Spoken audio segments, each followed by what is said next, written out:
Was the golden calf the worship of other gods, or was it the worship of God through something physical? And what difference does this make for us today in our prayer? So this is a debate of what the golden calf was between the commentators. In my mind, it was clearly the worship of God through something physical.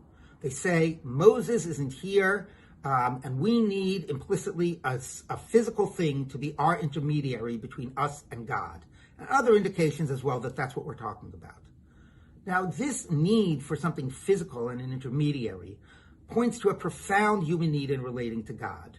The Torah tells us that God is completely other than this world.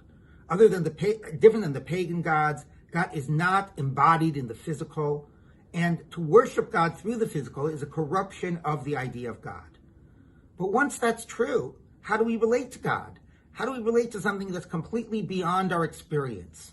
That there's no words or no ideas that are part of our world that are a true way of understanding God. So the Torah gives us ways. According to Rambam, all of the descriptions, God's outstretched arm, God has compassion, God gets angry, are ways that we can relate to God in human terms. And then there's the physical, the Mishkan, in the tabernacle, the temple, the idea that God descended in a cloud. There's these physical trappings that allow us to connect, even though that's not about representing God, which would be a corruption. And the question then is, what does that mean for us today when we don't have that physical?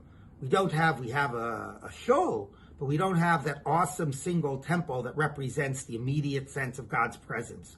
We don't have sacrifices that gives a physical concretization to our worship. How do we feel connected to this God that we can't relate to in any human terms? And I raise this question to my students. I personally feel that maybe it's through some of the physical things we try to bring into our davening.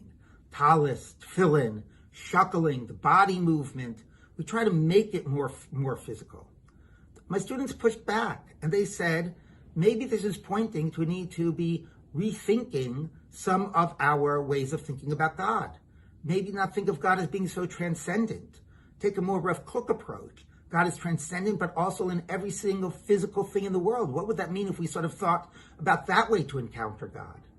What if we saw halacha not as something we're doing because of this abstract obligation of halacha, but the way we frame it in davening, God's expression of his love for us through mitzvot, and our expression of our love through God through performing the mitzvot. Maybe we have to encounter God in the physical through seeing God present within our halachic observance and within that physical reality.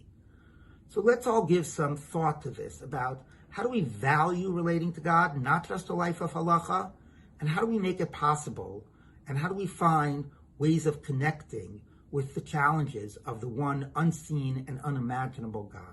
Shabbat Shalom.